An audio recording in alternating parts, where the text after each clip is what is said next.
Sir, welcome to the Tales of Leadership podcast. It is a privilege and honor to have you on, and I'm really excited to kind of dig into your leadership journey and share it with the listeners of this podcast. How are you doing? Doing great, thanks. Privileged to be with you, Josh. Yeah. I, I think a great place to start is that you have such a tremendous experience level. Could you take the time to provide, who is David Petraeus just up front? A kid who grew up 50 miles north of West Point, or 50 miles. By the way, is this taped and you're going to edit it? Yes, sir. Okay. A kid who grew up 50 miles north of New York City in the Hudson River Valley, 7 miles around the mountain from West Point, where I obviously went to college, the U.S. Military Academy. Was a cadet there for 4 years, met my wife and got married there, and then had a series of infantry assignments with occasional excursions into academia, and then a variety of what might be termed vantage point jobs, which were hugely valuable over the years, especially later on, because I got to see very up close and personal senior leaders of our military. So a speechwriter for the Supreme Allied Commander Europe, aide for a couple of years, and assistant executive officer for the Chief of Staff of the Army, including during the operation in Panama, and then Desert Shield and Desert Storm.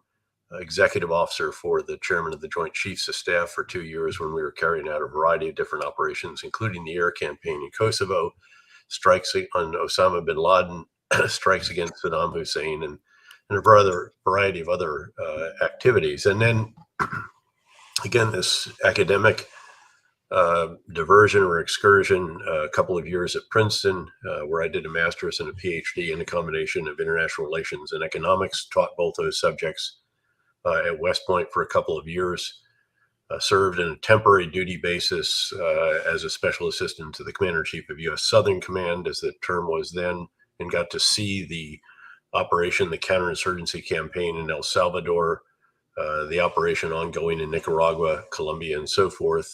I was the chief of operations for the United Nations force in Haiti, so not dual-hatted, not a U.S. and UN officer, but strictly the UN chief of operations when we stood up that mission.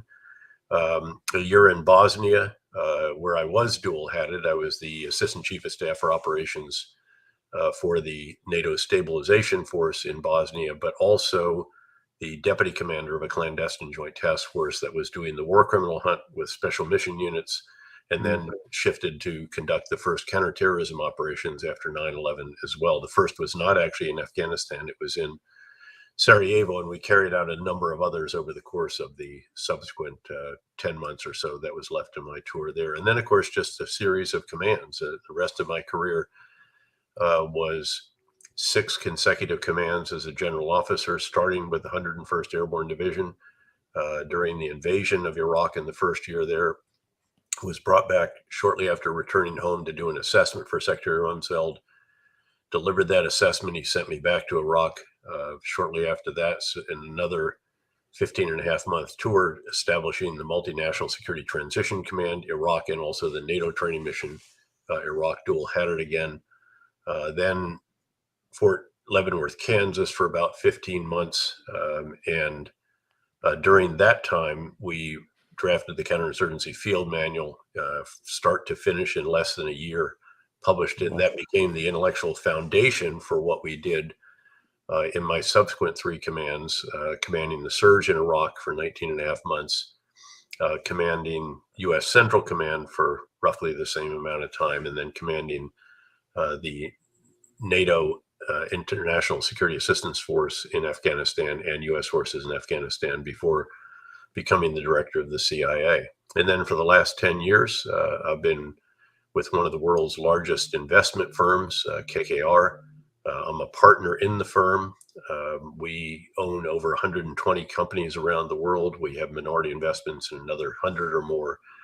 And I chair our Global Institute, which I established a decade ago, which does a geopolitical risk assessment, integrates the macroeconomic analysis and environmental social governance issues analysis when we are in the process of diligence, in other words, examining the potential investment with a deal team.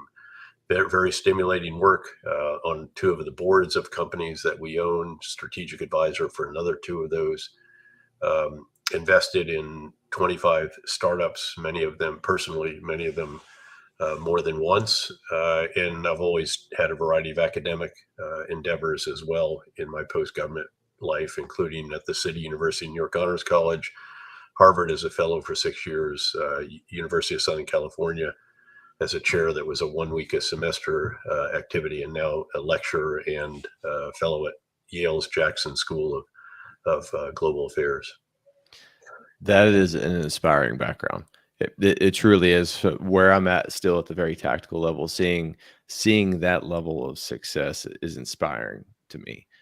One question that I have to Again, ask. life is not full of high five moments. I mean, there Yes. have been plenty of moments along the way, which included setbacks, mistakes, shortcomings, whether by individuals and organizations I was privileged Mm, to lead or on my part. And, one of the points I think for your listeners clearly is that the real measure of a leader is not how he or she responds to success.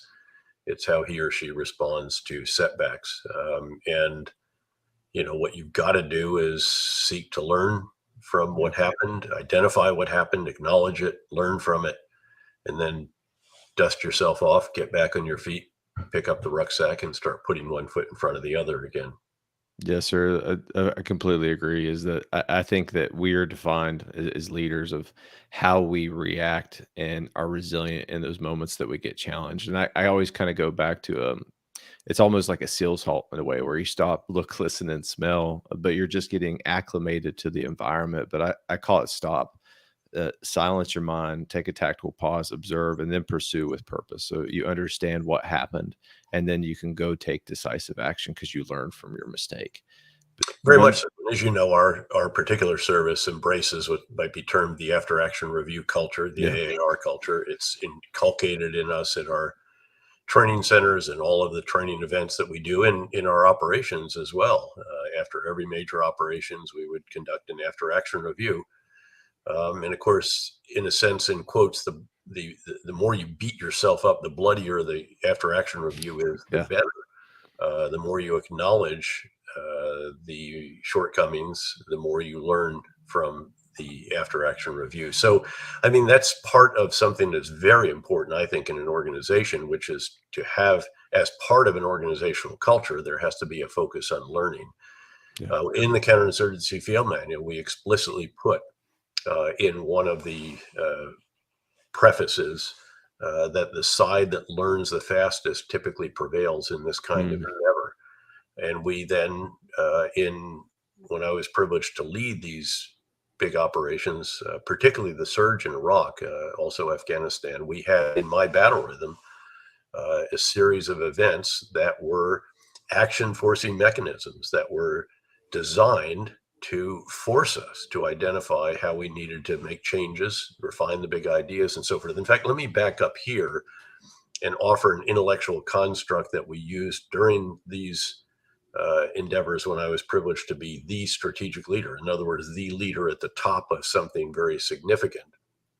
Um, because you have to get four tasks right in these types of assignments. Now, you have to do this in any leadership assignment, but it's only at the very top where you have the freedom of action, if you will, the mm, latitude, the requirement to actually get the overarching big ideas right, the big strategy. Everybody else down the line still has to perform these four tasks, but does it within the confines, the right and left limits that the strategic leader establishes. So, company commander, when you were a company commander, you had to get the big ideas right for your company, but your battalion commander had established his big ideas, the brigade commander, the division, and all the way on up the line, so that the latitude that you have was understandably and rightly constrained.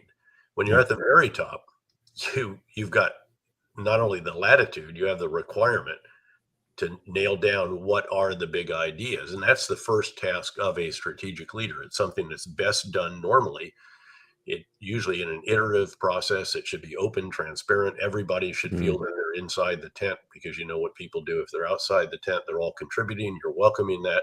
But at the end of the day, it's the strategic leader who has to decide, okay, as we did in the surge in Iraq, we're going to reverse what we've been doing 180 degrees. Change leadership doesn't get any more profound than that. We are, instead of continuing to consolidate on big bases and hand off to the Iraqi security forces, we're going back into the neighborhoods. We're going to take back the responsibility of security.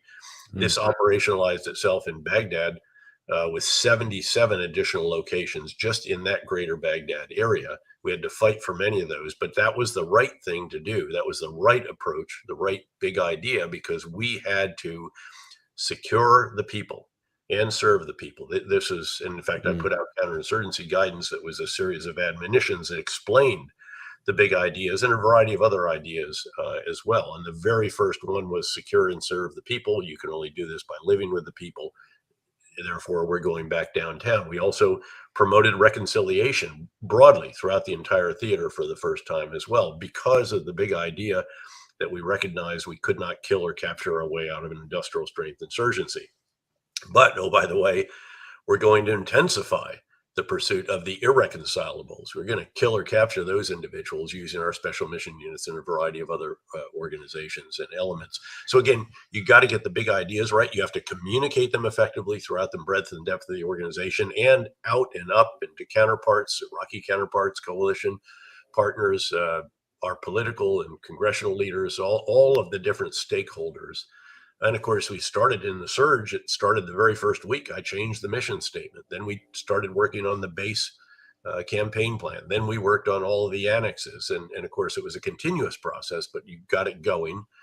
And then you have to oversee the implementation of the big ideas. That's the third task. That's what we normally think of as leadership. This is providing the example, energy, inspiration. It's attracting great people, keeping them, developing them. It's allowing those that aren't measuring up to move on. Again, generally without a public execution. It's how you spend your time, your battle rhythm. It's the metrics that you use and rigorously defining and observing those to determine whether you're making progress or not and what you need to do to improve. And then that fourth task, which is really what started me into this, which is the importance of identifying how you need to refine the big ideas so that you can do it all again and again and again. And you think of, for example, Kodak, which failed in that fourth task. They had over 2,000 patents on digital photography, but they failed to change their big idea from film photography, in which they were the leader, to digital photography rapidly enough to be the leader in that as well, and have never been what they were before. And again, I can illustrate this not just with the surge or say Afghanistan or other military endeavors, but also Netflix, Amazon, Alibaba, you name it, because each of those organizations has great strategic leaders who have performed these four tasks invariably very impressively. And again, we'll keep coming back to this, I'm sure, throughout the course of this podcast. That is an excellent point, and I love how it can see the trickle down effect from the strategic operational down to the tactical level. And I think at the lowest tactical level, the company commander, is that I don't create a vision. I execute the battalion commander's vision, but I implement that within the left and the right boundary that I have set. So I have a little bit of latitude, but I have a clear destination. And I love the whole concept of mission command. And I think that is the key attribute that makes the United States military great, because we have layers of leadership. And I was thinking about this week while I was at Fort Benning. At the team level, there's an NCO.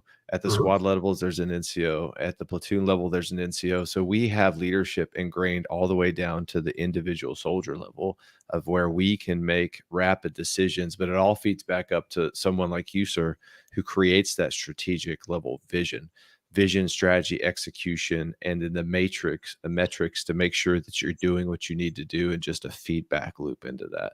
I never saw the correlation. When I was a battalion commander, I think if you ask the members of the Great Iron Rakkasan Battalion, 3rd of the 187th Infantry, and the Great 101st Airborne Division at Fort Campbell, Kentucky, they'll still get the big five right. You know, I was very clear. On day one, I went in and said, these five areas will be our collective focus. here's how we're going to operationalize them. These aren't just, again, words. There are Mm. real programmatics around all of this. And so physical fitness was one of these. By the way, it was Yeah. holistic physical fitness, not just PT. It was all aspects of physical fitness. But, I said, we're going to do PT for 90 minutes a day. And to facilitate that, we're going to change the mess hall hours. We still thankfully had a battalion mess hall in those days, a little more difficult with brigade defects now. Yeah. And then it was enormous detail about how we were going to do this. I'm going to certify all the leaders where, there was every aspect of this had a lot of detail around it. And then it was about execution. And that made this an incredibly physically fit organization. Rangering was a big emphasis. That was another one of them. So were small unit live fires and drills. So were air assault tactics and techniques. And so was discipline. And again, we just didn't say discipline in this amorphous term. We had standards of discipline. This is how a soldier stands when he talks to a non-commissioned officer, to a commissioned officer. This is how our equipment is rigged. This is how we wear camouflage. This is how, again, on and on and on. And then we adhered to it. We actually enforced it. So, early on, I did equipment inspections of every company. I'd start with a company commander, and believe it or not, the company commanders usually didn't actually adhere to the standards that we had established. I'd say, no problem. I'd come to the first error, deficiency, and I'd say, no problem, Captain. I'll be back. And so his soldiers are all grousing. And I said, give me a call when you brought yourself up to standard, Wow. and I'll return. And the word went out very quickly, and folks got very serious about that stuff. So again, it's about all of that. When it came to rangering, we immediately established there was no pre-ranger program in the division at the time at all, in the entire division. We established a battalion pre-ranger program. We started snapping up every ranger slot that the division was given, actually Fort Campbell, Kentucky, as an installation. And because of the rigor of our pre-ranger program, we, believe it or not, had well over a 90% completion rate. And Wow. as we established our reputation with the Ranger Training Brigade at Fort Benning, I could get an exception. I would call the RTB, actually the 4th Battalion commander, and said, look, I have a PV2, believe it or not, my RTO, who is ready for Ranger School. And you told me I could have an exception if I called you directly when I went through the pre-command course. I'm asking for an exception. And he made it first time through. PFC medic made it. So at the end of my 2 years of command, we had 50 enlisted Rangers who had completed Ranger School during that 2-year period. That's in addition to commissioned officers and others. And it transformed the entire unit along with the other elements of these areas of focus that we had. So again, there was considerable latitude for me. Occasionally we exceeded it, such as when the brigade commander asked me whether I had a unit in Panama that I hadn't mentioned. I said, oh yeah, actually I do. It was the Ranger battalion commander that my buddy called and asked if we wanted to send a unit to be the opposing force at the jungle school when the Ranger battalion went through training there. And I jumped on it because they were funding it and lots of live ammunition and so forth. And I said, I guess I probably should have briefed you about that. But again, he was tolerant, supportive, and said, hey, great initiative. Terrific. What a wonderful opportunity for your soldiers. And there were a whole bunch of those kinds of deals and other things. We had a 5th group sergeant first class that we had not assigned formally, but he was actually, we brought him to the unit to be a platoon leader, and treated him like a lieutenant, so that when he went to OCS, which he already had a slot for, he was quite a hero on the battlefield. His group commander was my neighbor.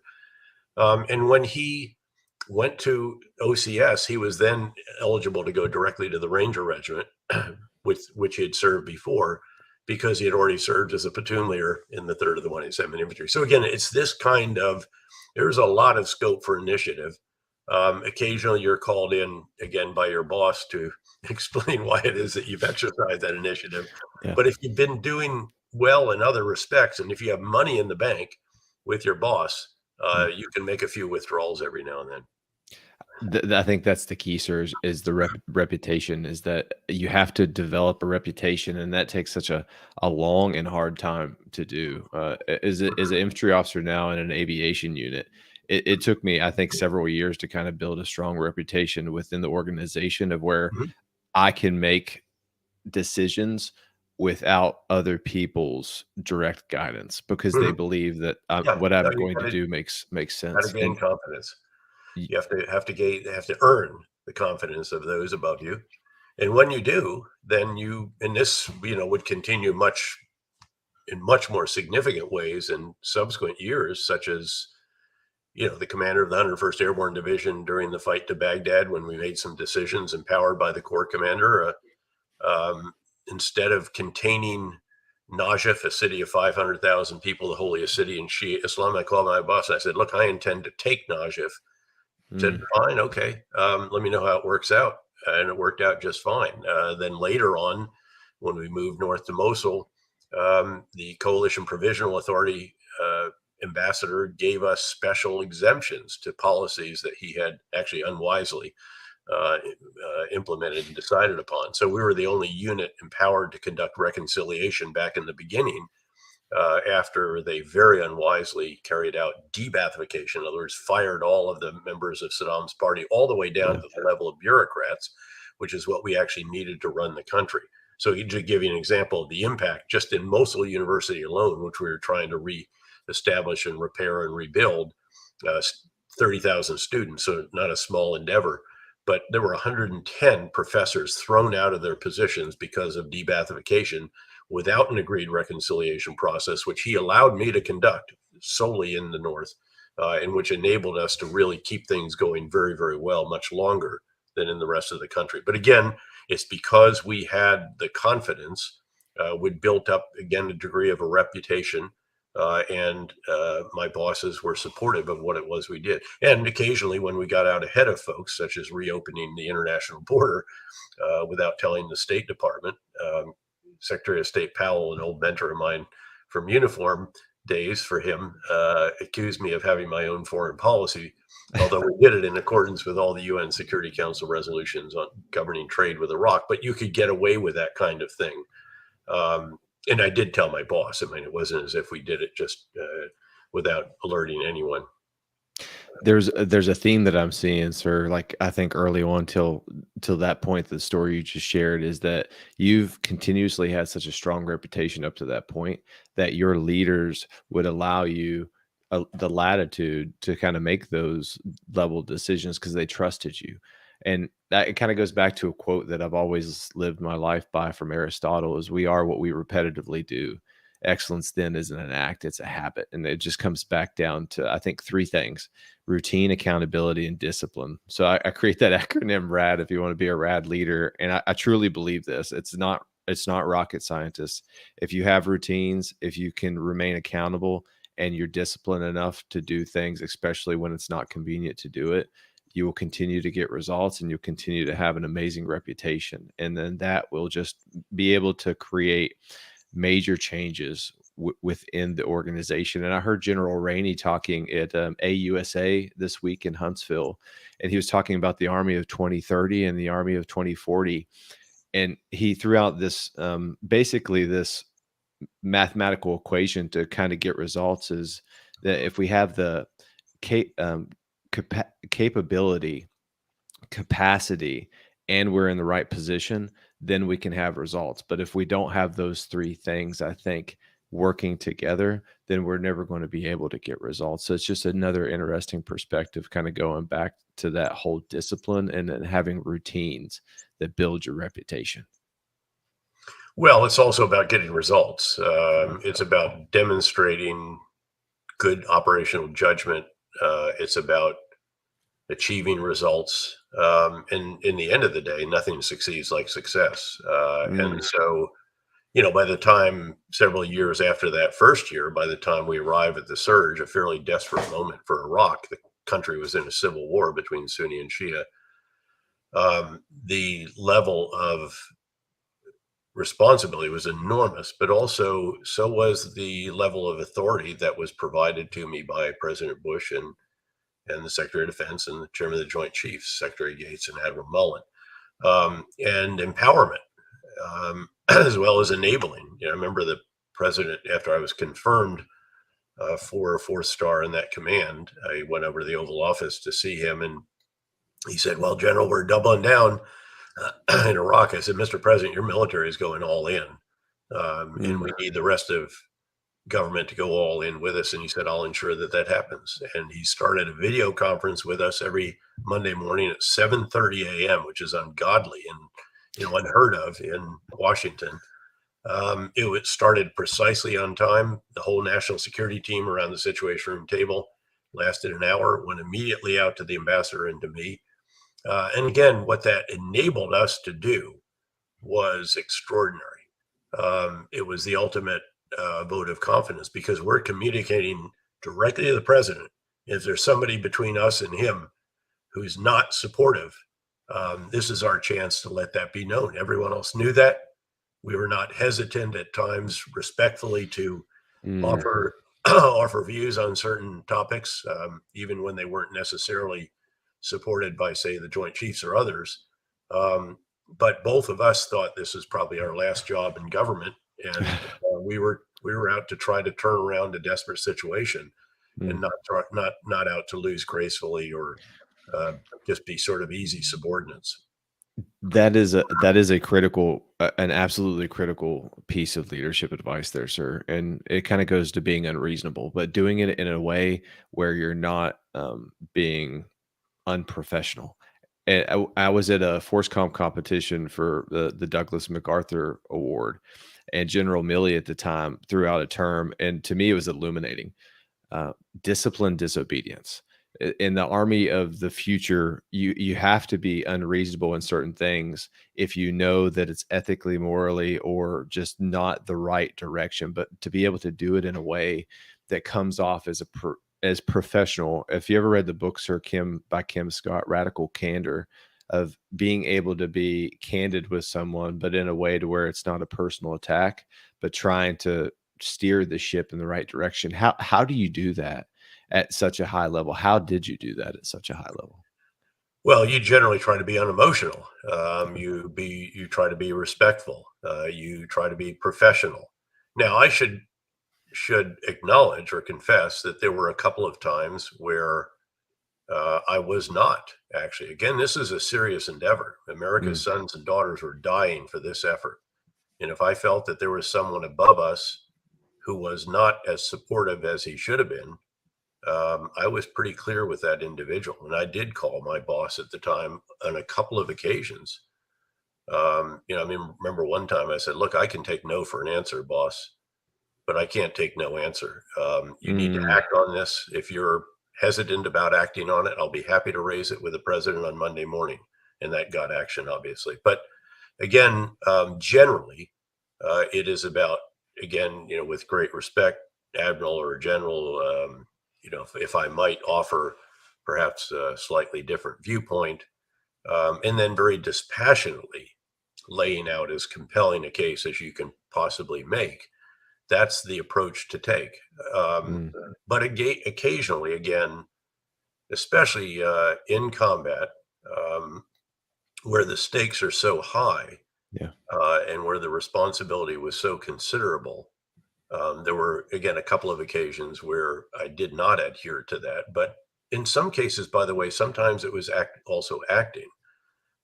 When I would interact with the prime minister of Iraq in particular, the ambassador and I would go over together with my interpreter, because he was the one that would sit between the prime minister and me.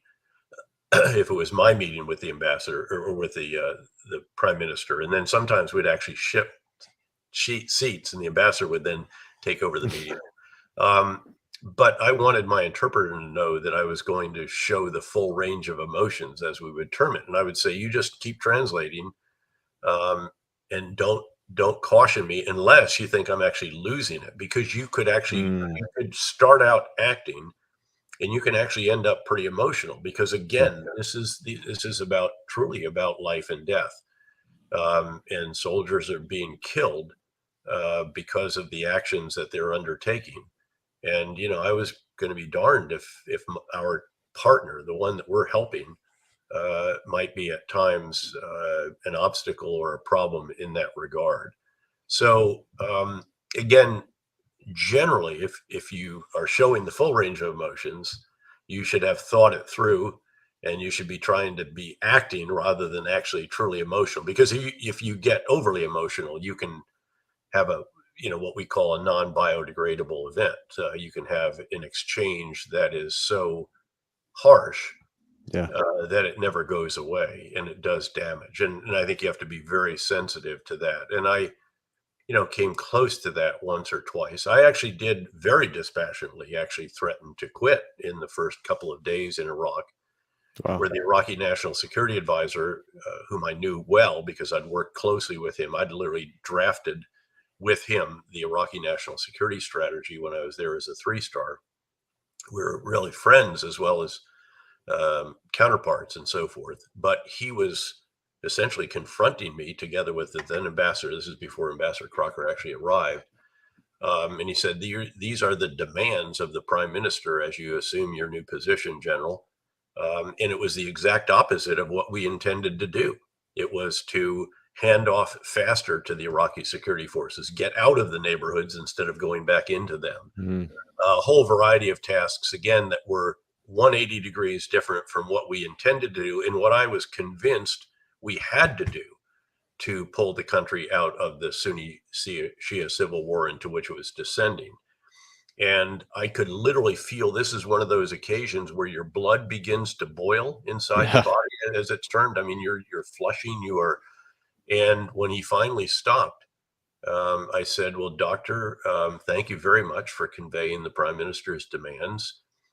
If you would convey to him in return that he should know that if he intends truly to embark on this course of action, that he is going to do it without me, because I'm Wow. going to be on the next plane to Washington, and I intend to take the policy with me right after he conveys it to the President of the United States tomorrow in the regularly scheduled video conference, which I was going to attend for the first time as the new commander. And so, and again, that was a pretty pivotal moment. Didn't sleep that night, needless to say. Went to the video conference the next day, never heard mention of it again. And we got on with what it was that we intended to do, which was going back into the neighborhoods, living with the people, conducting reconciliation, pursuing the irreconcilables even more intensely, reforming how we did detainee operations, not trivial, 27,000 detainees at the height of the surge, and a whole variety of other tasks that we undertook. Again, a number of which were contrary to what it was that he wanted us to do at the beginning, but over time came to see the wisdom in the strategy that we were pursuing. Those were the right big ideas. That's the first task of a strategic leader. I'd argue that we got those right. The results proved it, validated it. We drove violence down by over 85, nearly 90% during the course of the 18 months of the surge. It stayed down for the next 3.5 years until tragically we left and he undid a number of our particular actions. Yeah. I share that kind of at a tactical level. There's been one or two moments, especially when I was in Afghanistan, and embedded with our Afghan partners, especially like platoon and platoon. We were like Shona Bashona, Pashtu, shoulder to shoulder, together on these missions. And life and death situations require a level of unreasonableness I don't think that people truly understand. And I can understand those situations, not at the magnitude and depth of what you went through, of sons and daughters of America going in and losing their lives, but at a tactical level, understanding what it means to lose a soldier in combat, and that feeling that you get, just an instant fury of, no, I don't want to hear it. This is what we're going to do, and this is why we're going to do it. And if you want me to be on the team, this is the direction that we're going to take. I can totally sympathize with that, sir. Kind of moving forward into the 37 years that you spent in the Army, I would really love to know that spark, that moment in time that you decided, hey, this is what I was destined to do, and I'm going to continue to go as far as I possibly can.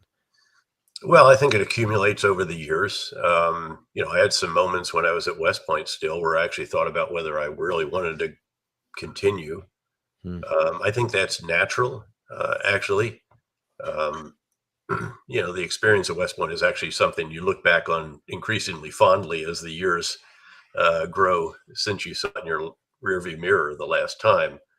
But at the time, there was a lot of nonsensical stuff, frankly, about what was done there.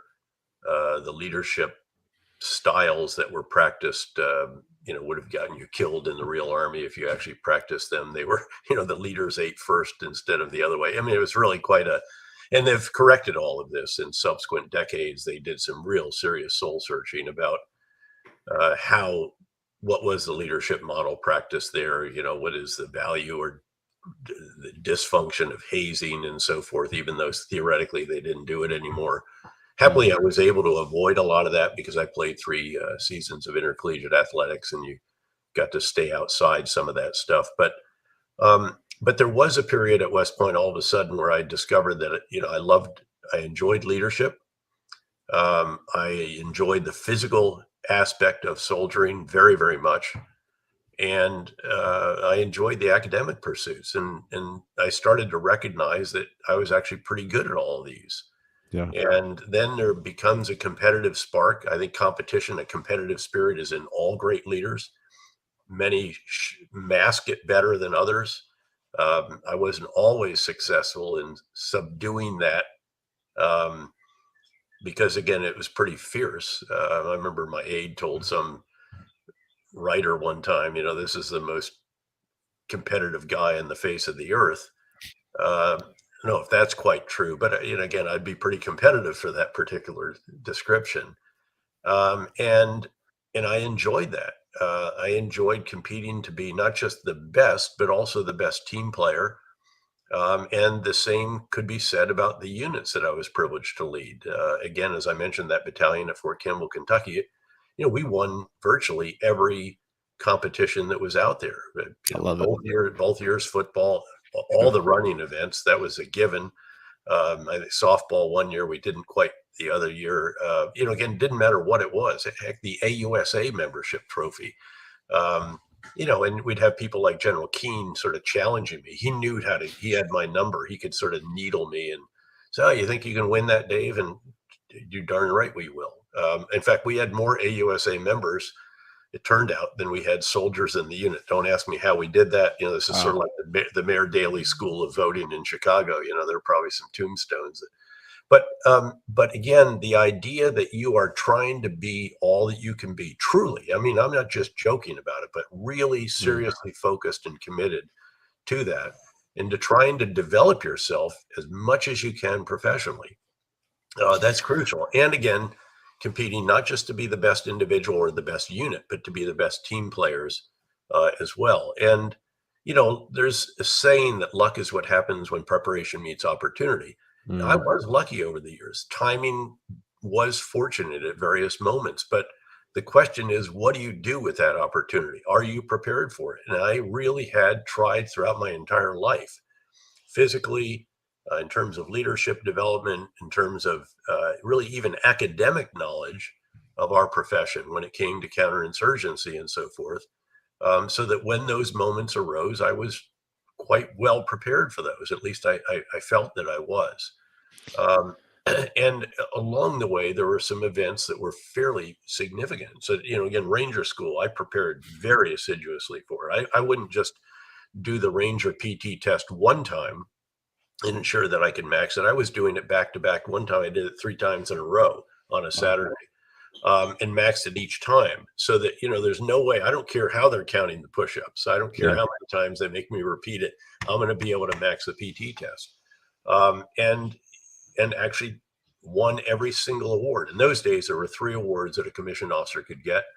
The number 1 in the class, then the Derby, which they gave periodically, but not always, and then the Merrill's Marauder Award, which was a combination of peer ratings in your land navigation scores. And that was particularly important because, again, it's not easy to be the number 1 overall and also to get good peer ratings. And that showed that, you did a pretty good job as a Ranger buddy.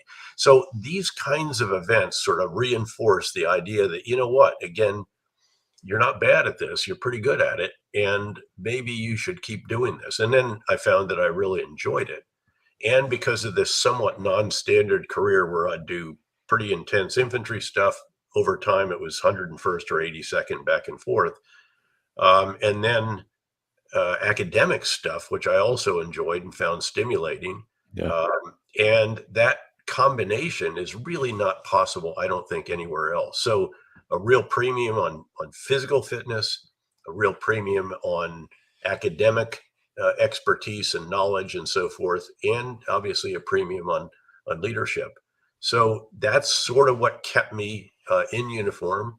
And then the opportunities really start to arrive one after the other. Again, there may have been others who have had 6 consecutive commands as a general officer, but I don't think any that had 5 combat commands as a general officer. So a pretty unique and pretty extraordinary set of opportunities over the years. And then obviously to be the director of the CIA was just extraordinary as well. And frankly, I'm still privileged.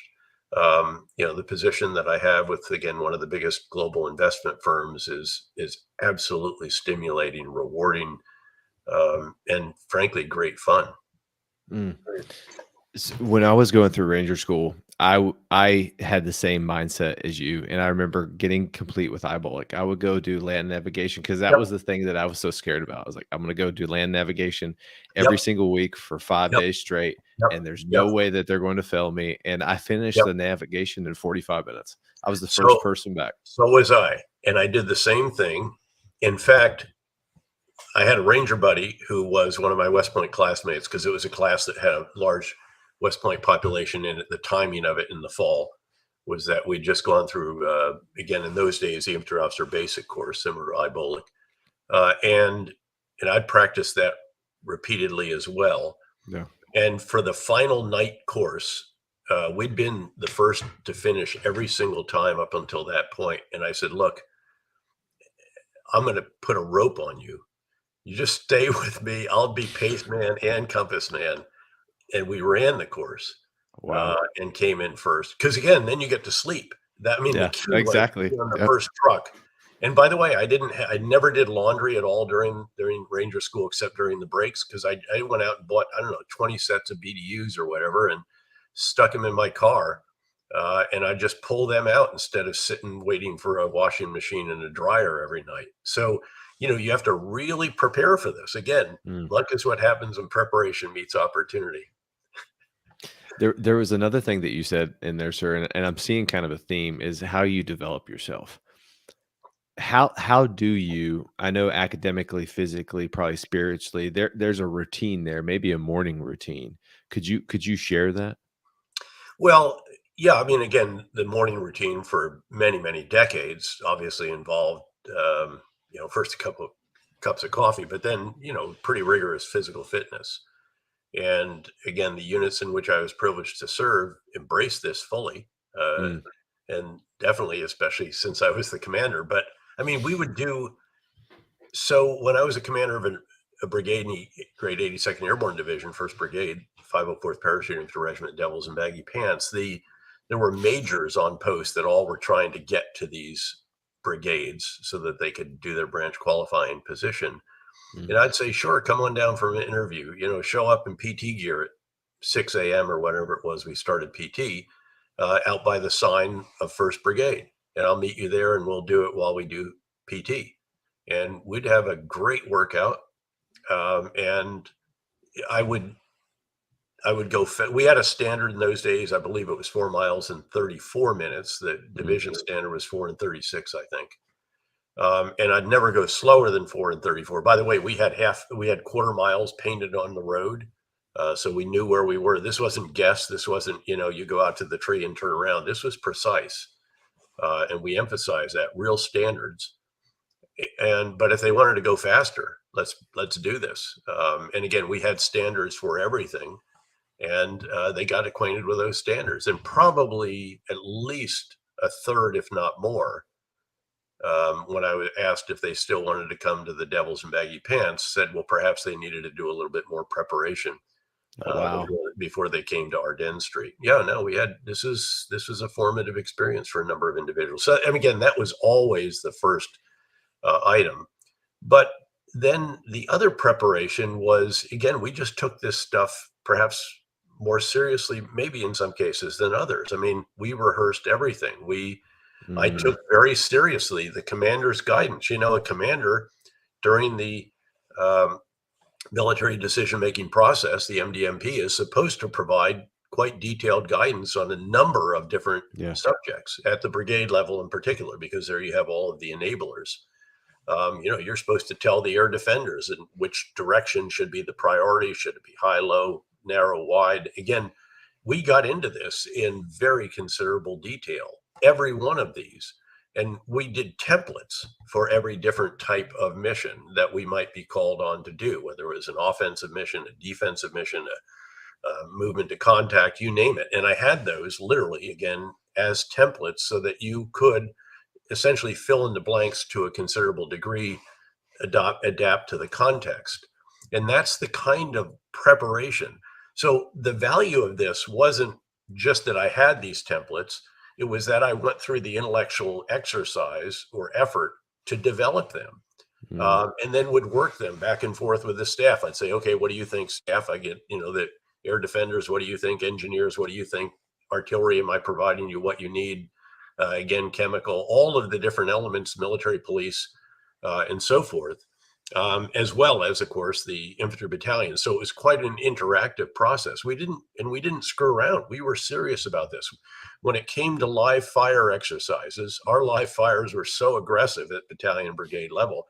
As you may know, I got shot in one of these things, and that was great battlefield realism for our medics. Thankfully, Air Medevac and some great surgeons made sure that I was able to continue my career.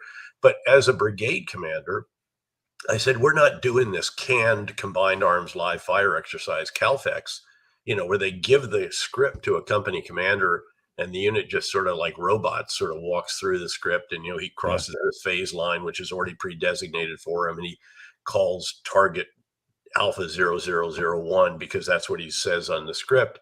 We didn't do that. We actually let the troops stay home. We just had the command posts for the company commander, his RTOs, his fire support team, and then the platoon leaders with their RTOs and forward observers.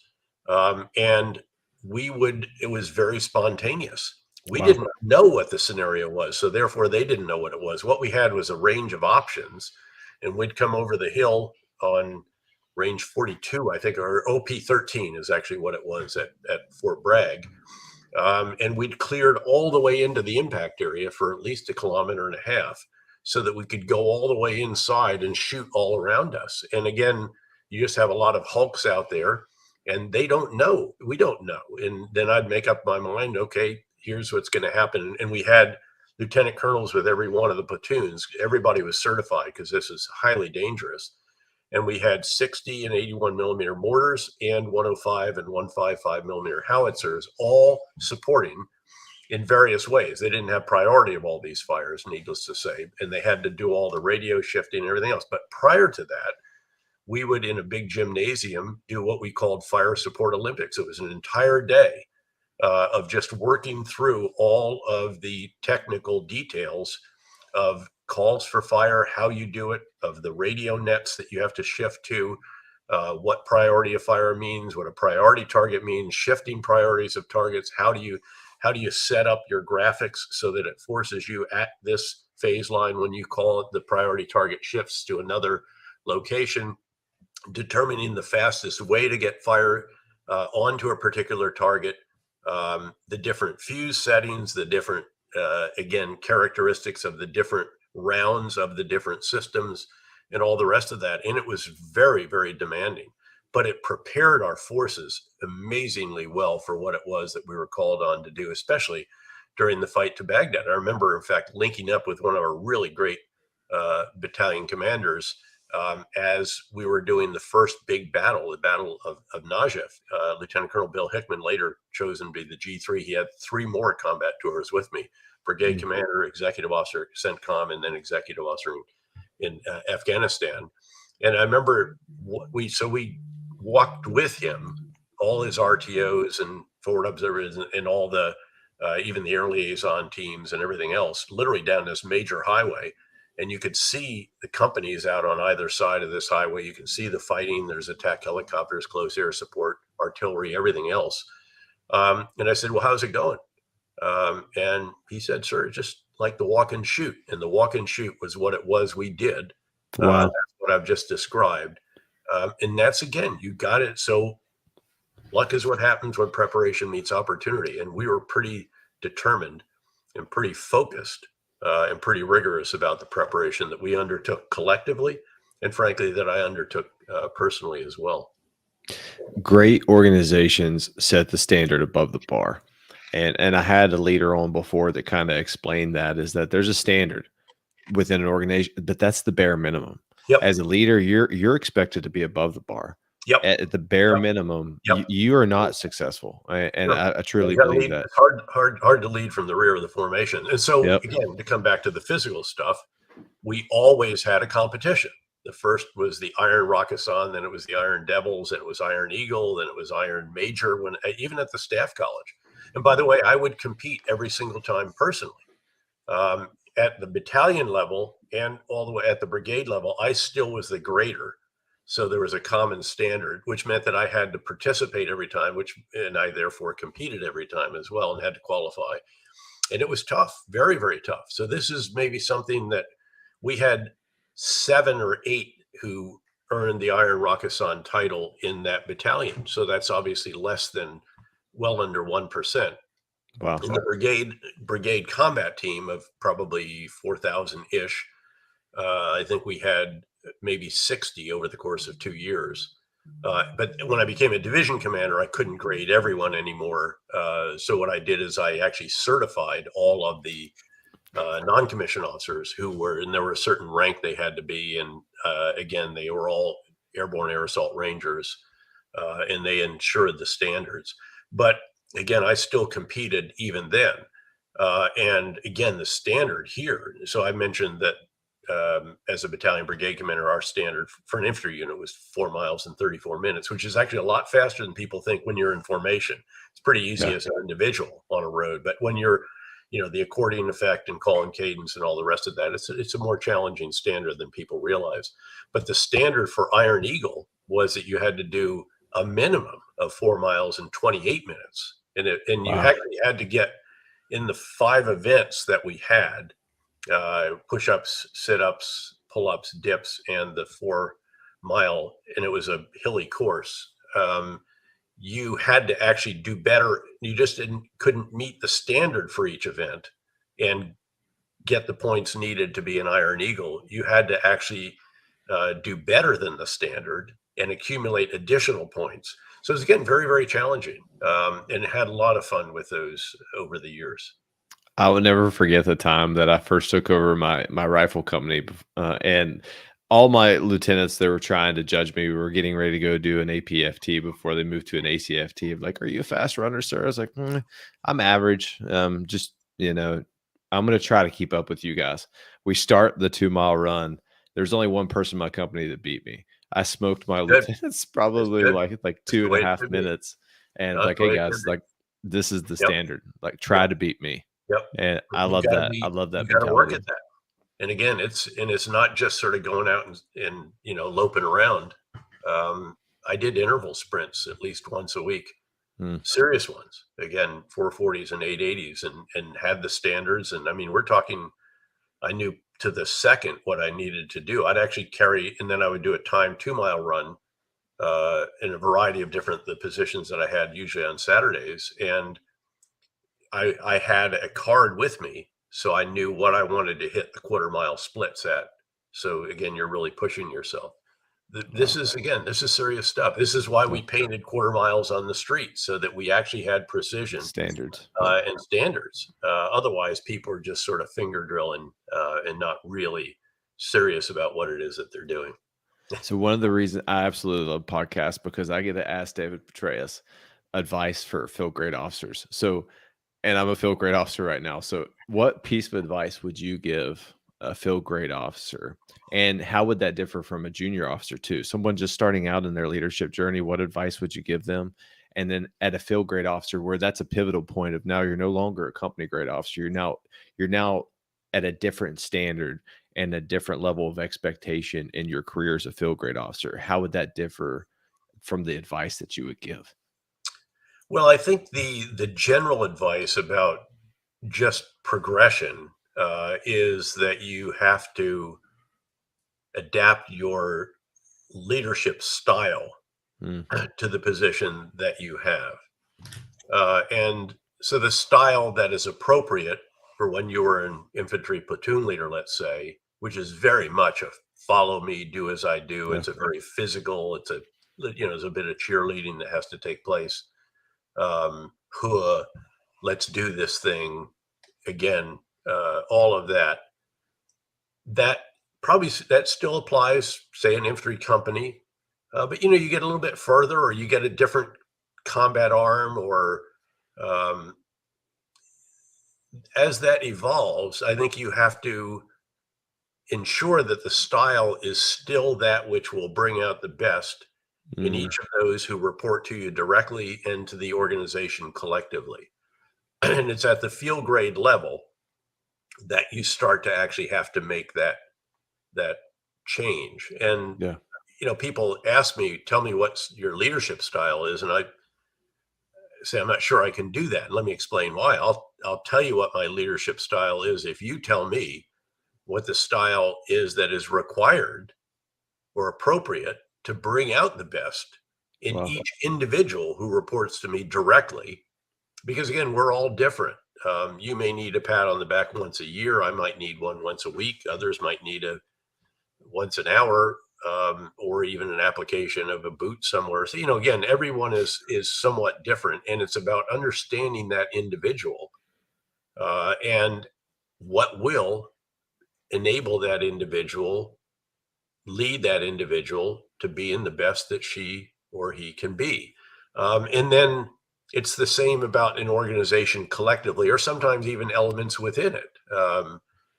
In fact, last night I did an event for the Texas A&M Bush School in D.C., and there were a lot of former comrades from the intelligence community, and particularly the CIA. And it reminded me, in fact, the director of analysis was there, but also the former head director of operations, a great comrade of mine over much more than a decade, starting at the Battle of Najaf, I might add. Mm. But it reminded me that, the style that was required to bring the best out in those who are in the analytical community is different from the style that you employ to bring out the best in those who are in the national clandestine service, the operators, the spies, if you will, and the special activities folks.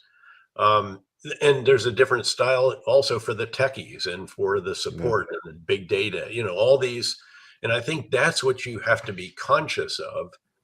And it's at the field grade levels that you start to have to make this degree of transition. I mean, it's the same as when you go from just leading soldiers to now you're leading Marines and Yeah. airmen and sailors.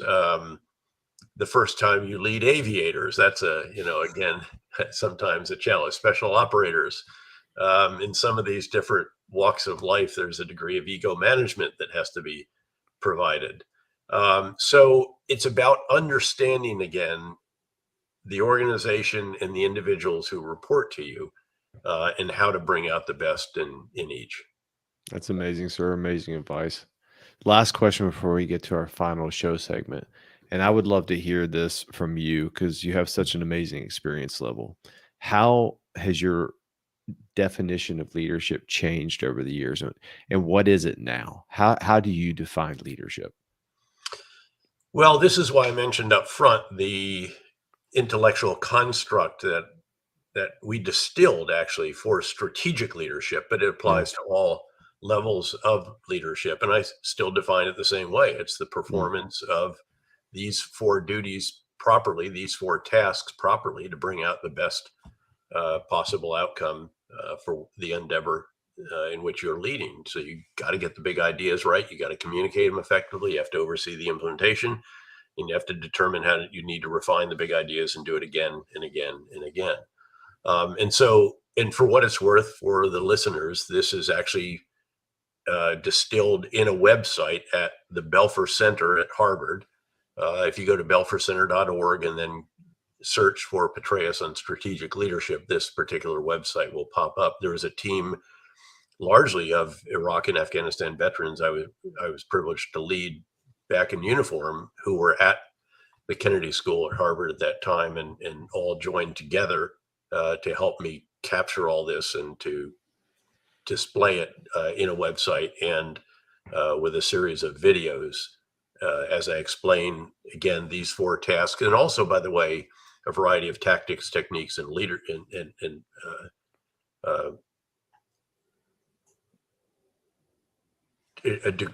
a number of tactics, techniques, and procedures, the TTP, of leadership, such as affirmative leadership. And that's not affirmative action. This is positive leadership. In other words, I look forward to seeing that report on my desk on Monday. I'm going to be so excited. I'm hearing you troops are saying it's going to be great, as opposed to, you better have that report on my desk by Monday at noon, or I'll have a piece of your backside.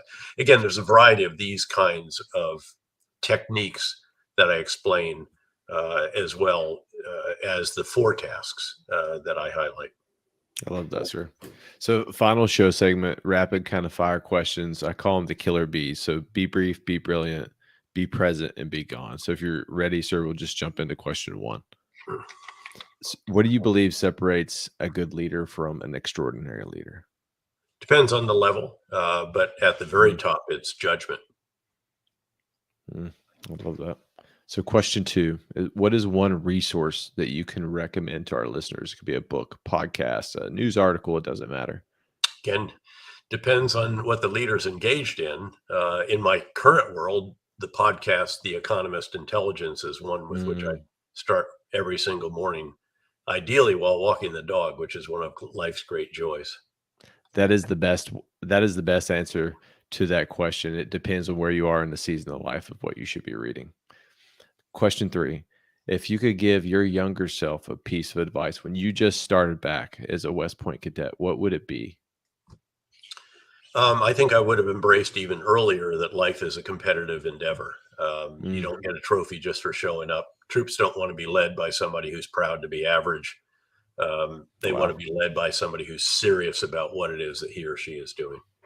I love that. So final question, sir, is how can our listeners find you and add value to your current mission? LinkedIn. Yeah. And I can attest to that, is that I sent you a message and you responded directly within 5 minutes, and I was humbled, and I truly am humbled. This has been an amazing experience over the past hour to pick your brain kind of on leadership and your journey, your lessons learned, and I know it's going to impact someone. So thank you, sir, for being intentional with me. Thanks for the invitation, Josh, and thanks for what you're doing. Yeah.